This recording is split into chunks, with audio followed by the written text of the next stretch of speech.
4। اور یہ چاروں شیطان اس کے ساتھ جاتے ہیں. جب وہ نیت باندھ کے اللہ اکبر کہہ کے تکبیر کہہ کے کھڑا ہوتا ہے، پہلا شیطان اس کے قریب آتا ہے اور اس کے کان میں پتہ ہے کیا کہتا ہے؟ ماشاءاللہ، آپ تو نماز پڑھنے آئے. بہت ہی محبت کے ساتھ نماز پڑھیے، لوگ آپ کو دیکھ رہے ہیں، تاکہ لوگوں کے دل میں یہ خیال پیدا ہو بڑا اچھا نمازی. جب بندہ رکوع کرتا ہے تو دوسرا شیطان اس کے پاس آتا ہے اور کہتا ہے رکوع اس انداز سے کرو کہ جو لوگ تمہیں دیکھیں تو وہ خوش ہو جائیں. پھر وہ رکوع اچھے سے کرتا ہے. پھر جب سجدے میں جاتا ہے تو تیسرا اس کی تعریف کرتا ہے. پھر جب وہ قیام سے سجدے سے پھر جب سر اٹھا کے تشہد کے لیے بیٹھتا ہے تو وہاں بھی ایک اسے دھوکہ دیتا ہے. گویا کہ اگر آدمی جاہل ہے اور عبادت میں لگا ہے تو وہ صرف عبادت اس انداز میں کرتا ہے کہ لوگ میری تعریف کریں، ماشاءاللہ بڑے اچھے انداز میں نماز پڑھ رہا ہے. میرے بھائی، عبادت اس طرح کرو کہ اس میں ریاکاری شامل نہ ہو. اگر ریاکاری اور دکھاوا آ گیا تو وہ عبادت کس کام کی؟ بلکہ کتابوں میں آیا کہ جو بھی مسلمان اس دنیا میں جتنے کام کرے، اگر اس کے اندر ذرہ برابر ریاکاری ہے، دکھاوا ہے، تو وہ ساری عبادت، چاہے وہ نماز ہو، قرآن ہو، کلمہ ہو، تسبیح ہو، صدقات و خیرات ہو، حج ہو، عمرہ ہو، کچھ بھی ہو، اللہ تبارک تعالیٰ قیامت کے دن یہ ساری عبادت اس کے منہ پہ مار دے گا. ہم نے تو یہ دیکھا ہے، اگر گاؤں کے بوڑھوں اور جوانوں کو شادی میں بارات میں مدعو کیا جائے تو لاجواب کپڑا پہن کے آتے ہیں، اور بوڑھوں کو دیکھو جب بارات میں جاتے ہیں تو ایسا لگتا ہے بیچارے یہ اپنا نکاح کرنے جا رہے ہیں. تو یہ عالم ہے. اور نماز پڑھنے جائیں گے تو پھٹی پرانی قمیض اور جو اندر بنین وغیرہ ہوتی اس میں نہ جانے کتنے سوراخ. یہ کون سا طریقہ ہے؟ شادی میں آپ کس کے لیے کپڑا پہن کے جا رہے ہیں؟ مسجد میں جو آپ نماز پڑھنے جا رہے ہیں وہ کس کے لیے پہن کے جا رہے ہیں؟ یہ ریاکاری نہیں ہے تو اور کیا ہے؟ یہ دکھاوا نہیں ہے تو اور کیا ہے؟ اللہ تبارک تعالیٰ سب جان رہا ہے کہ مسلمان اپنے رب کے لیے کیا کر رہا ہے اور دنیا میں دکھانے کے لیے کیا کر رہا ہے. میرے بھائی، عبادت کریے لیکن خالص نیت یہ ہو کہ مولا میں تیرے لیے کر رہا ہوں، تو وقت کا نہیں، ہمیشہ مولا تو وحدہ لا شریک ہے، میں جو بھی کر رہا ہوں تیری رضا کے لیے اور تیرے محبوب کو خوش کرنے کے لیے کر رہا ہوں. جب یہ انداز ہوگا تب اللہ تبارک تعالیٰ ہم پر کرم فرمائے گا. تو بات تھوڑی آگے نکل گئی. حضرت عیسیٰ علیہ السلام نے کہا پروردگار، یہ ایسے زاویے میں رہ کے عبادت کر رہا ہے جہاں تو ریاکاری کا بھی شبہ نہیں. حضرت عیسیٰ علیہ السلام اس کے قریب آئے اور آپ نے فرمایا آپ کتنے دن سے اس میں ہیں؟ تو اس بندے خدا نے کہا مجھے غالباً 600 سے زائد سال گزر چکے ہیں. تو آپ نے پوچھا تو آپ اس میں رہے، آپ کو کھانے پینے کی ضرورت پیش آئی؟ وہ بزرگ کہنے لگے اللہ تبارک تعالیٰ نے اس پتھر کے اندر، اس چھوٹے سے پہاڑ کے اندر میرے لیے کھانے پینے کا بھی انتظام فرما دیا. اب جب یہ بات حضرت عیسیٰ علیہ السلام نے سنی تو کہا پروردگار تیری شان بڑی اعلیٰ، مولا پھر یہ بندہ اتنے دن سے اس میں عبادت کر رہا ہے، پروردگار اس کی نیکیاں، اس کے اعمال تو تیری بارگاہ میں بڑے مقبول ہوں گے، بہت زیادہ نیکیاں ہوں گی. اب سنو، جب یہ بات حضرت عیسیٰ علیہ السلام نے کہی تو اللہ نے فرمایا اے عیسیٰ علیہ السلام، اس کی عبادت کا خلوص، ساری چیزیں اپنی جگہ ہیں، لیکن اے عیسیٰ علیہ السلام ایک وقت آئے گا کہ میرا محبوب دنیا میں جلوہ گر ہوگا. ایسا ایک وقت آئے گا کہ میرا محبوب دنیا میں جلوہ گر ہوگا. الحمدللہ ہم اہل سنت والجماعت کا یہی نظریہ ہے. ہم اپنے نبی علیہ السلام کی جو میلاد مناتے ہیں، میلاد کا مقصد یہی ہے. غور کرو، اللہ سے اور حضرت عیسیٰ علیہ السلام سے بات ہو رہی ہے.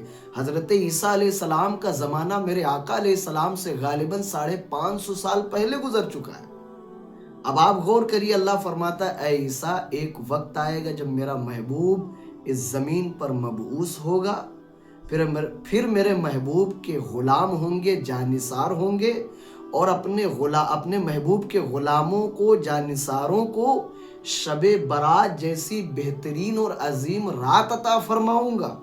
اے عیسیٰ، میرے محبوب کے غلام اس رات جاگ کر 2 یا 4 رکعت نفل نماز پڑھ لیں گے تو میں اس بندے کی، جو اس پتھر میں 600 سال سے زائد عرصہ گزر گیا، اس کی ساری عبادت سے زیادہ ثواب اپنے محبوب کے غلاموں کو عطا فرما دوں گا۔ یہ میرے آقا صلی اللہ علیہ وسلم کے غلاموں کا اور میرے آقا علیہ السلام کی اس امت کی فضیلت ہے جو اللہ نے بیان فرمایا۔ اے عیسیٰ، اس کی عبادت ایک طرف۔ اب آپ غور کریے، میرے آقا صلی اللہ علیہ وسلم کا تذکرہ اس وقت ہو رہا ہے جب آپ ظاہری طور پر دنیا میں تشریف نہیں لائے تھے، جب آپ ظاہری طور پر دنیا میں تشریف نہیں لائے، اور تذکرہ پہلے ہی ہو رہا ہے، اور عربی میں اسی تذکرے کو میلاد کہتے ہیں، اور اہل سنت والجماعت کے لوگ اسی لیے اپنے نبی کی میلاد مناتے ہیں۔ میلاد مطلب آپ کی آمد کا تذکرہ پہلے ہی ہو رہا ہے۔ آج بہت سارے لوگ ہیں، نبی کی میلاد پر بڑا اعتراض ہوتا ہے۔ میں کہتا ہوں حضرت عیسیٰ علیہ السلام کے سامنے اللہ نے خود اپنے نبی کی میلاد بیان فرمائی۔ اسی لیے میرے امام فرماتے ہیں، زمین و زماں تمہارے لیے، مکین و مکان تمہارے لیے، چنین و چنا تمہارے لیے، بنے دو جہاں تمہارے لیے، ہم آئے یہاں تمہارے لیے، اٹھے بھی وہاں تمہارے لیے۔ تو آپ غور کریے، اللہ تبارک تعالیٰ نے اپنے محبوب کے غلاموں کو کیا شان عطا فرمائی۔ بڑی عظیم رات ہمارے اور آپ کے بیچ آنے والی ہے۔ اس رات میں جاگیے، جس طرح بھی آپ سے ہو سکے آپ کلمہ تسبیح درود پڑھیے اور اللہ سے دعا کریے، پروردگار آج کی رات میرے اعمال تیری بارگاہ میں پیش ہوں گے، پروردگار کرم فرما دے کہ میں تیری بارگاہ میں سچے دل سے توبہ کرتا ہوں۔ اور آپ جب توبہ کریں گے، اللہ تبارک تعالیٰ اس مبارک رات میں جو اللہ نے ہمیں عطا فرمائی، اگر آپ توبہ کرتے ہیں تو اللہ تعالیٰ سے امید ہے ضرور ہماری آپ کی توبہ اللہ قبول فرمائے گا۔ اور اس رات کی توبہ اگر قبول ہوئی تو خدا کی قسم ہماری دنیا آخرت بہتر ہو جائے گی۔ اس عظیم رات سے ایک نقطہ میں آپ کے بیچ رکھ کے اپنی گفتگو کو سمیٹتا ہوں۔ آپ سے بڑے محبت کے ساتھ گزارش ہے، بہت ہی محبت کے ساتھ آپ سے گزارش ہے، وہ یہ کہ یہ وہ عظیم رات ہے جس میں یہ لکھا جائے گا شب برات کی رات سے آنے والی شب برات تک یہ لکھا جائے گا کہ کتنے لوگ اس دنیا میں رہیں گے، کتنے لوگ یہ دنیا چھوڑ کے چلے جائیں گے۔ بڑے محبت سے آپ سے پوچھنا چاہتا ہوں، ہو سکتا ہو اللہ تبارک تعالیٰ کا اس کی قلم کیا چلے اور کیا ہو سکتا ہو ہم میں سے بہت سارے لوگ آنے والی شب برات کے بعد سے، یہ جو آنے والی ہے شب برات، اس کے بعد سے آنے والی شب برات تک پتہ نہیں ہم میں سے کتنے لوگ اس دنیا میں رہیں اور کتنے لوگ اس دنیا چھوڑ کے چلے جائیں۔ میرے بھائی، جس کی کوئی گارنٹی نہیں وہ موت ہے، جس کی کوئی جو ہے گارنٹی دیکھا جائے حالات حاضرہ کے اعتبار سے تو یہ جو زندگی ہے اس کی کوئی گارنٹی نہیں ہے، پتہ نہیں کب کہاں کیا ہو اور ہم اس دنیا سے رخصت ہو جائیں۔ میں آپ سے بڑے محبت سے پوچھنا چاہتا ہوں، ہم نے وہ منظر دیکھا ہے، وہ وقت دیکھا ہے جب کسی کے گھر میں انتقال ہوتا ہے، بڑے درد سے لوگ روتے ہیں، بڑے جو ہے غمگین لہجے میں ان کی آوازیں نکلتی ہیں، لیکن کچھ دن جب بیتتا ہے، جب انتقال ہوتا ہے تو بڑا درد ہوتا ہے، بڑی تکلیف ہوتی ہے، دل بڑا غمگین ہوتا ہے۔ جب کسی کے گھر میں انتقال ہو تو یہ حال ہوتا ہے، لیکن اس وقت جب رونے والے روتے ہیں تو ایسا لگتا ہے کہ یہ آدمی تو اب ان کے بغیر رہ نہیں پائے گا، لیکن کچھ دن جب گزرتے ہیں اسی گھر میں لوگ ہنس کھیل رہے ہوتے ہیں، اسی گھر میں لوگ جو ہے مست ہو رہے ہوتے ہیں، اسی گھر میں لوگ مگن ہو رہے ہوتے ہیں۔ کیوں؟ جب ہمارا وجود قبر کے حوالے کر دیا، لوگ اپنی دنیا میں مست ہیں۔ میں آپ سے یہی کہنا چاہتا ہوں میرے بھائی، زندہ انسان آج دنیا کا یہ دستور ہے کہ انسان زندہ انسان سے اپنے مطلب کے لیے باتیں کرتا ہے، وفاداری اس وقت تک کرتا ہے جب تک اس کا مطلب نہ نکل جائے۔ مطلب نکل جانے کے بعد لوگ دور ہو جاتے ہیں، پھر اس دنیا سے جانے کے بعد ہم سے کون وفاداری کرے گا؟ اس دنیا کے جانے کے بعد سب کچھ ہمارے ہاتھ سے ختم ہو جائے گا۔ آج جوانی ہے، وقت ہے، طاقت ہے، ساری چیز اپنے پاس ہے۔ یہ رات بیکار مت جانے دیجئے۔ جس طرح ہو محنت کر کے، کوشش کر کے اس رات میں اللہ سے ہدایت کی دعا کریے، توبہ استغفار کریے، اور جس طرح ہو اس اعتبار سے اللہ اس کے رسول کی فرما برداری کریے، تاکہ دنیا سے جانے کے بعد ہمیں اپنی قبر میں پچھتانا نہ پڑے۔ حضرت عائشہ صدیقہ رضی اللہ تعالیٰ عنہ بیان فرماتی ہیں کہ شب برات کی رات جب میرے آقا صلی اللہ علیہ وسلم جنت البقیع سے واپس تشریف لائے، یہ بات تو واضح ہو گئی کہ اللہ کے نبی صلی اللہ علیہ وسلم بھی جو ہے جنت البقیع میں قبروں پر تشریف لے گئے۔ الحمدللہ یہ اہل سنت والجماعت کا نظریہ ہے، اور یہ عقیدہ بھی ہے کہ مزاروں پر اور قبروں پر جانے میں کوئی حرج نہیں ہے۔ یہ اور بات ہے کہ بہت سارے لوگ اپنے آپ کو پڑھا لکھا سمجھتے بھی ہیں، لیکن حالات یہ ہیں کہ جب مزاروں پر یا قبروں پر جانے کی بات آتی ہے تو ان کے نظریات بدل جاتے ہیں۔ میرے بھائی، عقیدہ وہ رکھو جو صحابہ اکرام نے اور حضور علیہ السلام نے ہمیں دیا ہے۔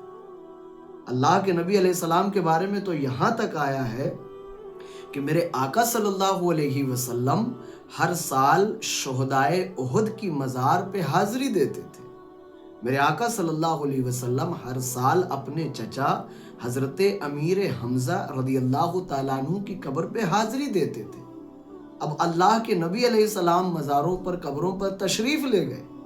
ہاں، یہ اور بات ہے کہ آج مزاروں پر کچھ خرافات ہیں، کچھ معاملات ایسے ہیں جو عند شرع جائز نہیں ہیں، اس کے ہم بھی خلاف ہیں، لیکن شرط یہ ہے کہ اس تھوڑی سی خرابی کی وجہ سے حقیقت سے منہ نہیں موڑا جا سکتا۔ تو نظریہ اور عقیدہ وہ ہونا چاہیے جو صحابہ اور تابعین کا تھا، اور جو اللہ کے نبی علیہ السلام نے خود کیا۔ حضرت عائشہ فرماتی ہیں میرے آقا صلی اللہ علیہ وسلم جنت البقیع سے تشریف لائے، اور حضور صلی اللہ علیہ وسلم سے جو گفتگو ہوئی اس کو بیان فرماتی ہیں کہ میرے آقا صلی اللہ علیہ وسلم نے فرمایا کہ اے عائشہ، میرے پاس حضرت جبرائیل علیہ السلام تشریف لائے، اور حضرت جبرائیل علیہ السلام جب تشریف لائے تو انہوں نے بھی یہی بتایا، یا رسول اللہ علیہ السلام، یہ شب برات کی وہ عظمت والی رات ہے کہ اللہ تبارک تعالیٰ اس رات میں بنی کلب، عرب میں ایک ایسا قبیلہ تھا حضور کے زمانے میں، اس قبیلے میں سب سے زیادہ بکریاں ہوتی تھی۔ تو حضرت جبریل کہتے یا رسول اللہ، اس رات میں بنی کلب کے بکریوں کے بال کے برابر اللہ تبارک تعالیٰ آپ کی امت کے لوگوں کی بخشش فرماتا ہے۔ یہ وہ عظیم رات ہے۔ پھر اللہ کے نبی علیہ السلام فرماتے ہیں کہ حضرت جبرائیل علیہ السلام نے کہا کہ یا رسول اللہ، بنی کلب کے بکریوں کے برابر اللہ تبارک تعالیٰ اس رات میں گناہگاروں کو جہنم کی آگ سے نجات دے دیتا ہے، جو اس رات میں جاگ کر اپنے رب کو یاد کرتے ہیں اور اپنی خطاؤں پر گر گڑائیں، روئیں، آنسو بہائیں۔ یہ نہیں کہ ہم جاگ رہے ادھر ادھر گھوم ٹہل لیں اور شب برات کی رات یوں ہی گزر جائے، یہ طریقہ نہیں ہے۔ اس رات میں جاگا جائے، جس طرح ہو سکے کلمہ، تسبیح، درود، قرآن کی تلاوت، نفل نمازیں، یہ سب کرنے کے بعد بھی تنہائی میں بیٹھ کر اپنے گناہوں کو یاد کر کے آنسو بہائیں۔ جب بندے کے آنسو خوف الہی سے گرتے ہیں، وہ آنسو پروردگار کو بڑے پسند ہیں، اس کا خیال کیا جائے۔ پھر میرے آقا علیہ السلام ارشاد فرماتے ہیں، حضرت سیدنا جبرائیل علیہ السلام نے کہا یا رسول اللہ، اس رات میں بخشے تو جاتے ہیں لوگ، لیکن کچھ لوگ ہیں جن کی اس عظیم رات میں بھی بخشش نہیں ہوتی۔ میرے آقا علیہ السلام نے پوچھا وہ کون ہے؟ حضرت جبرائیل علیہ السلام نے کہا یا رسول اللہ، ایک تو مشرک جنہوں نے دین اسلام سے، ایک تو وہ مشرک ہیں جو سرے سے اسلام مانتے ہی نہیں، دوسرے وہ لوگ ہیں، ان لوگوں میں سے لوگوں کی تعداد کم ہے، لیکن افسوس، صد افسوس، مسلمان گھر کی بے شمار لڑکیاں